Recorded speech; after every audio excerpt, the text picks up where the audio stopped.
Hello and welcome back to today's live level up conversation. Whether you're tuning in live or catching me on replay, I appreciate you being here.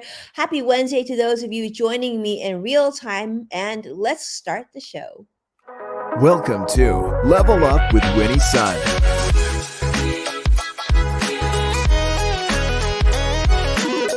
Market update. Speed round. Award-winning financial pro. And now, get ready. I present to you Level Up with Winnie Sun. Welcome. I'm Winnie, your host, an award-winning financial pro and Forbes contributor and CNBC council member, and I'm here to keep you on top of up-to-date business trending news. But most importantly, don't forget you're part of today's discussion, and we're streaming live on about 8 different social media platforms. So don't be shy. Jump in. Let me know how your week's going. If anything has anything to celebrate, I want to say a big shout out, of course, to my good friend Sharon Epperson on CNBC, editor, personal finance, all things amazing, amazing human. Today is her birthday. So happy birthday, Sharon. Thank you so much for everything that you do. Appreciate you so much. Now let's start and talk about how the market closed. That's how we always start the show off, right? I wish I had good news, but unfortunately it's not. So I'm just going to jump right into it. It's a triple down day. Dow closed down 38 points. NASDAQ down 102 points. And the S&P 500 also down about 17 points. And the reason why there's been ongoing concern is you may have seen and heard and read in the news much more talk about recession here in the United States. In fact, a lot of people concerned. Are we in a recession? Are we very, very close to recession? I think it's just a matter of time because there continue to be more concerns on the financial strength of the U.S. here. Inflation, in fact, there's a report that came out today, has in fact slowed. So you would think this is actually a positive indication for the government. The Federal Reserve interest rate increases, as you know, there's been 9 of them in the last year plus, according to the Labor Department, has started to make an effect. And that is good. That means that inflation, some mitigation efforts, and the Fed increasing interest rates is starting to make things look just slightly better. The Consumer Price Index, which measures the cost of goods and services here in the U.S. economy, has risen about 0.1% for the month. Now, this is lower than expected. We were expecting a 0.2%. So we're just talking about a little bit of good news, but we'll take that little bit of good news. Now, the Consumer Price Index has also increased by 5% from a year ago, which also is a small decrease from the estimate of a 5.1%, which they were expecting. This also says that energy costs in the United States has improved. You may have seen this when you fill up your gas tank or when you get your electric bill or your gas bill, because energy costs have dropped by 3.5%. We'll take it. Now, unfortunately, the cost of food looks like it hasn't really changed much. So we know the cost of food is very expensive. So we were hoping that would change a little bit, but not so much good news there. So that's also, of course, contributing to the deceleration of inflation. But shelter costs, right? Housing costs, that's increased by 0.6%, which, if you do the math, results in an annual increase of 8.2%. So still very, very high compared to the more healthy levels of inflation that we like to see historically. Now, used vehicle cars now, they, as you know, went up quite a bit during the pandemic. Those inflation prices have decreased by just shy of 1%. This is in March. So that's a little bit of good news. But sort of the big theme that we continue to be concerned about is the shortage of workers and the rising wages and prices in the labor force. So people are making too much. Well, I don't think that people make too much money, but they're saying that, the increase of wages is going up too quickly and There's not enough people who are not working, which would help mitigate inflation, right? And so therefore you'll see there still continues to be inflation pressure. So I'll continue to update you on that, but that is certainly a theme that we need to be mindful of, especially since we're talking about recessions and how and some things that we should be doing for ourselves and our families and our loved ones as we plan our own financial well-being for the next 6 to 12 months and beyond. Now, the Federal Reserve documents also showed today that the US banking crisis, well, this could lead to a recession later this year. Now, you might say, well, I thought that was already over with, right? Like Silicon Valley Bank and First Republic, all that news that we heard about a few weeks ago. Well, not so soon. They're saying that unfortunately, the repercussions of the financial sector is certainly going to put more pressure and get us closer to recessionary levels. But is it something that we should be concerned about just yet? Well, one person thinks that, well, banks should be okay. And you might say, well, who is this person? And can I trust this person? Well, it's the one and only Warren Buffett. That's right. Warren Buffett, now in his 90s. The billionaire who runs Berkshire Hathaway is saying, like, there needs to be some assurance that regional banks are going to be okay.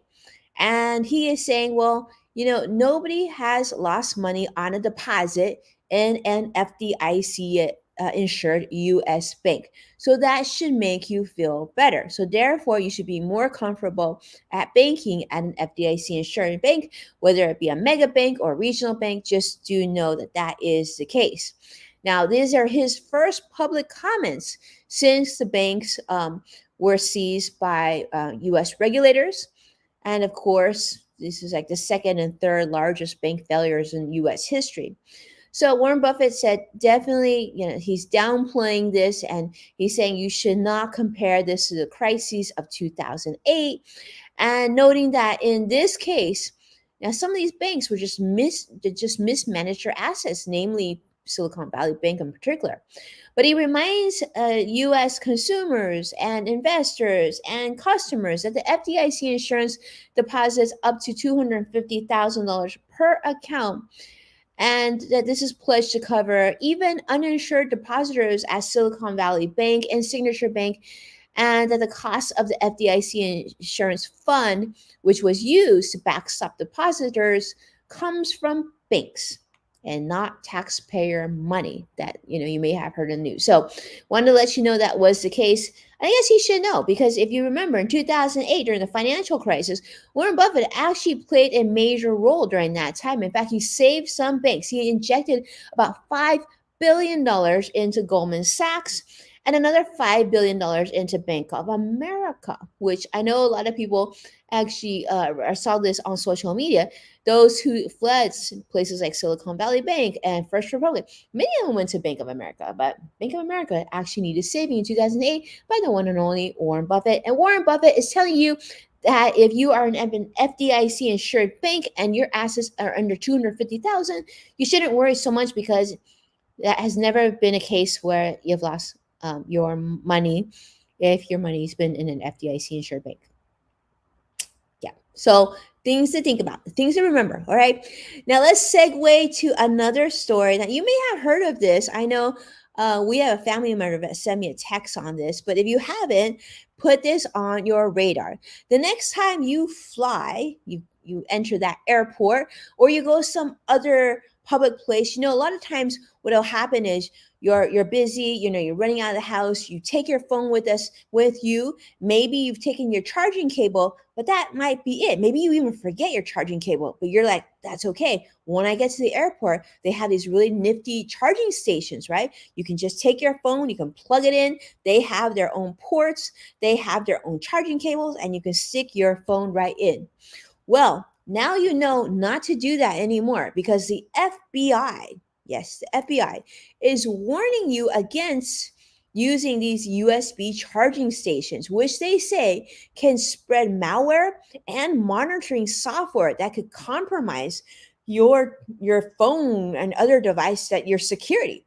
They're saying that bad actors can actually compromise these charging ports, which can then lead to the theft of your data, your email, your text, even things like your photos and your contacts.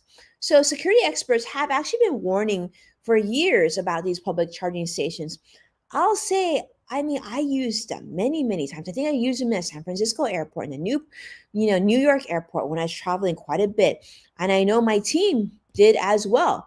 Well, this is now they're labeling this they're calling it juice jacking.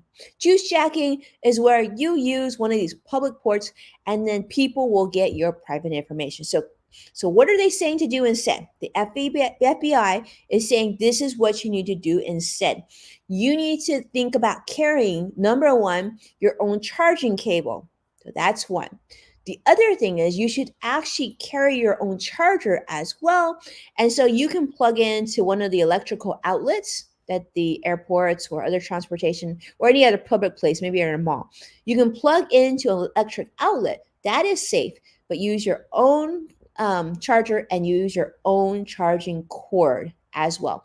Now that includes laptops, for your phone, anything else, maybe your Apple Watch.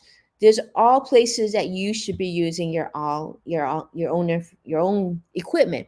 I guess I would say you can, probably the same at convention centers. I know they have these charging centers as well. Super important. And I see Wendy joining us from YouTube Live. Wendy, have you ever used one of these like charging stations at public locations, like convention centers or airports? Because the FBI is warning you not to use them. So be on the lookout for that. Let your friends know, let your family know, especially I know some of us have older family members or senior citizen family. If they're going to be going to the airport soon or even anywhere else that they travel and they might forget their charging equipment, just give them a little gentle reminder because I think it'll be really helpful because we don't want their private information to be stolen. The Federal Communications Commission, the FCC, also issued a warning about compromised charging ports, which, like they said, can allow hackers to lock a device and even extract your personal data and your passwords. So, yeah, crazy times. But hopefully, with a little warning, your next trip will be nice and smooth and you won't have to worry about that. But thank you, my friends, so much for watching Level Up Live with Winnie Sun. If you enjoyed this video, make sure to give us a like and subscribe and stay on top of our content because we have more coming to you this week. And of course, don't forget, you can find full episodes of Level Up Live on NASDAQ, Amazon Fire, Samsung, and Roku. Additionally, check out Yes Factor with Winnie Sun on Apple Podcasts. And with that, thank you so much. I'll see you later this week. Take care now.